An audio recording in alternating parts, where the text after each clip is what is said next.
Dialogando con el padre Raúl Sánchez, usted ve en la imagen a un hombre que está metiendo la cabeza, casi el cuerpo, por el agujero de una gran piedra.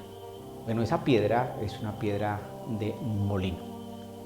Y cada vez que nos hace referencia a una piedra de molino, nos acordamos de aquel texto, ese pasaje, esa cita de los evangelios que nos dicen que aquel que escandalice a uno de estos pequeños, es mejor que se ponga una piedra de molino en el cuello y que se arroje al río.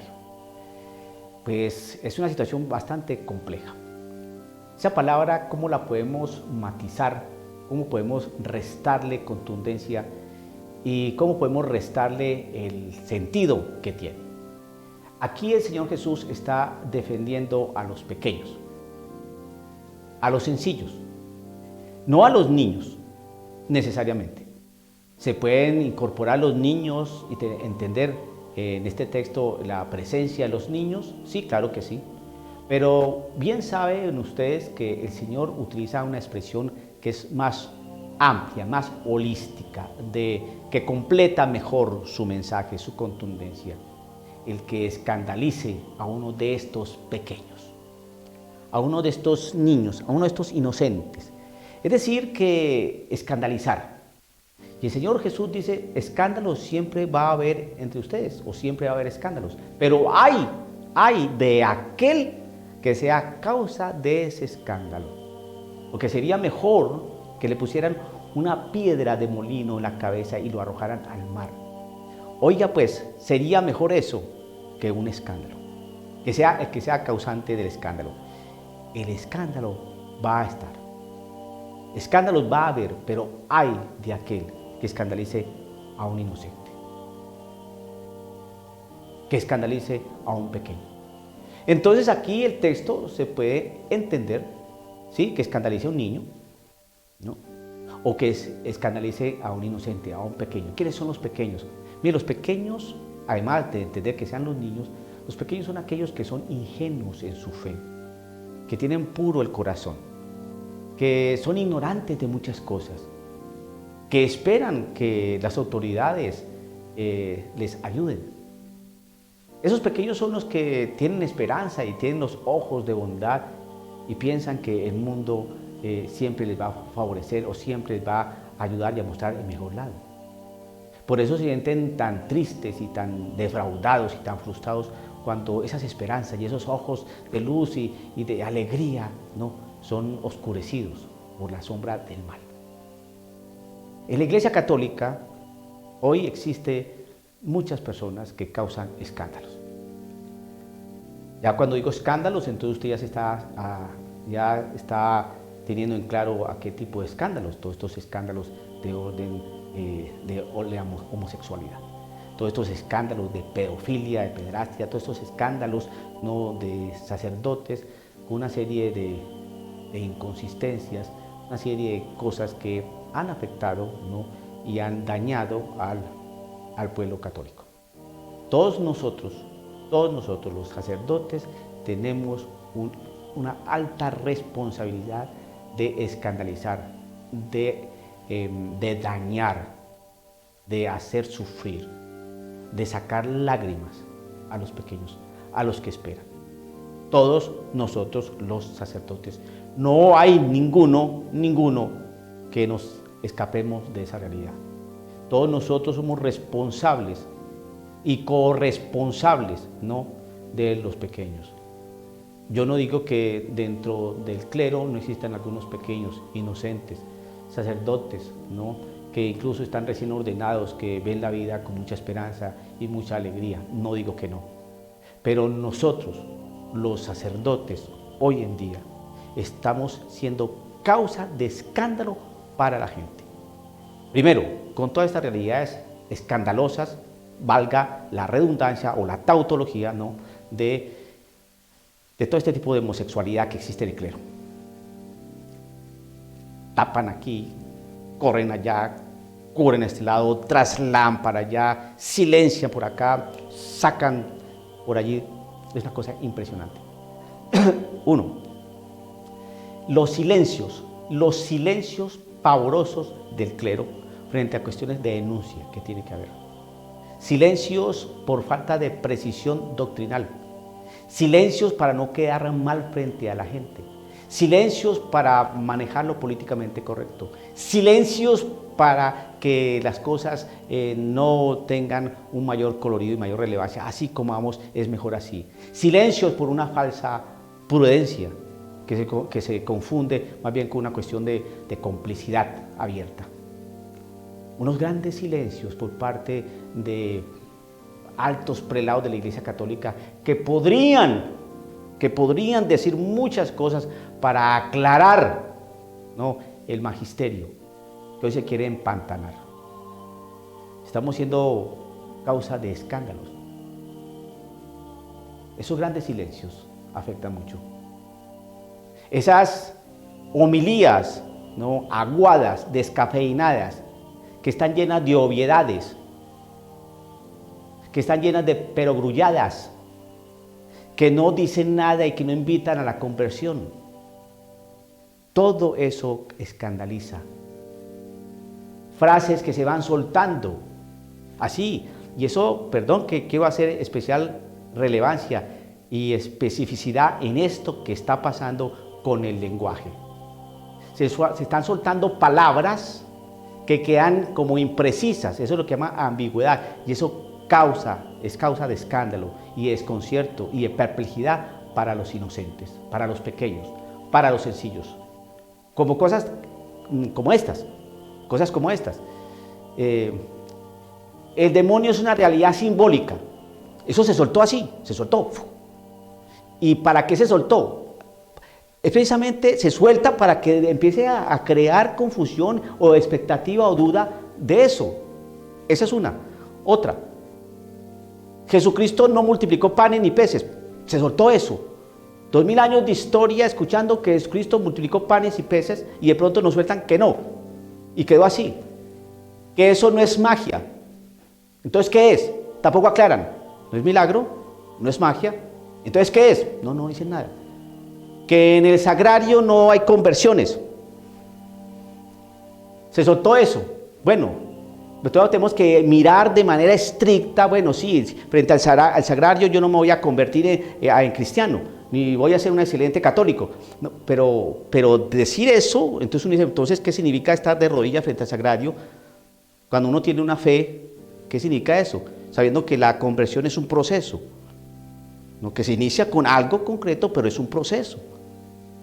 Entonces nos sueltan ese tipo de frases y no nos aclaran las cosas. El inocente, el sencillo, se cuestiona eso. No hay conversión frente al sagrario. Y entonces yo cuando voy allá a orar, ¿qué es lo que estoy haciendo? ¿Ve? Esas cosas hay que aclararlas al sencillo. El teólogo, el que sabe que es estudiado, pues dice, no, efectivamente no hay conversiones en el sagrario. Que eso puede ayudar a fomentar y a crecer mi conversión, es otra cosa. Pero eso no lo entiende un sencillo. El teólogo, el que tiene estudio, el que tiene formación, es capaz de hacer la diferencia y clarificar el concepto y no pasa nada, ¿no? Pero al sencillo hay que entrarle a enseñar qué quiere decir que frente al sagrario no existen conversiones. Que hay que tener una conversión pastoral. Conversión pastoral. Siempre nos hacen referencia a que tenga una conversión a Cristo Jesús. Una conversión pastoral, ¿qué significa eso? No aclaran, no especifican, ¿no? Son palabras que se van soltando poco a poco, ¿no? Que se van soltando, se van diciendo. Y entonces, si no se precisa eso, entonces la gente ¿cómo queda? No, que los dogmas son una soberana tonteras o tonterías. Entonces, un sencillo, una persona que no sabe, que no está bien formada, pero ¿cómo así? Entonces, ¿no es importante un dogma mariano? No.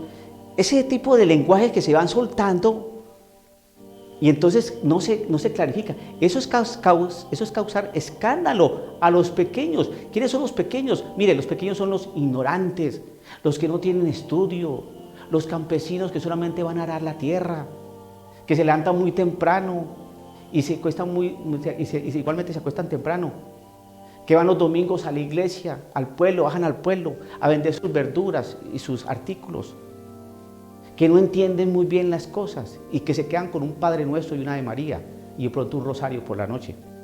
Pero si van a la iglesia y el sacerdote le sale con ese tipo de cosas, tirando agua bendita, con una pistola de agua, ¿en qué se convirtió la liturgia? ¿No? Esto es causa de escándalo. Muchos dirán, ¿pero por qué eso? Otros se reirán, porque ese es el pequeño, ese es el sencillo, el que no sabe, el que no entiende, el que no capta, el que se deja llevar fácilmente por sus líderes religiosos. ¿Qué estamos predicando? ¿Qué se nos está enseñando? Más bien, ¿qué es lo que estamos predicando nosotros curas, el clero? ¿Qué es lo que estamos enseñando? ¿Y qué es lo que, a dónde queremos llevar al pueblo de Dios? Va uno observando el desarrollo de este camino sinodal por allá en Alemania y uno dice, ¿esto a dónde nos va a llevar? Esto no es católico, esto es protestante, con respeto a los hermanos protestantes, pero esto no es católico. Esto es algo que no tiene una consistencia, no tiene una raíz, no tiene una solidez católica. Y entonces cuando uno dice ese tipo de cosas, pues ¿qué pasa? Y entonces todo está causando escándalo a los pequeños, los inocentes, los que no saben, los ignorantes, los miedosos, los cobardes, los que no asumen, los que no leen, los indiferentes.